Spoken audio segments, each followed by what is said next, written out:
Hello friends, welcome back to Rinky's art for fun. आज मैं drawing करने वाली हूँ फॉक्स। फॉक्स ड्राइंग करना बहुत ही इजी है।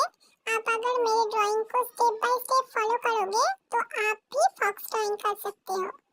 तो अब मैं इधर पेंसिल से फॉक्स का स्केच बना रही हूँ। उसके बाद मैं इसमें कलर फिल करूँगी। अब मैं ब्लैक कलर की स्केच पेन से फॉक्स का आउटलाइन ड्रॉ कर रही हूँ। आप मेरे वीडियो को स्टेप बाय स्टेप फॉलो करोगे तो आप भी ऐसा ड्राइंग कर सकते हो। तो मैं आउटलाइन ड्रॉ कर ली। उसके बाद मैं बॉडी का कलर ऑरेंज कलर से फिल कर रही हूँ।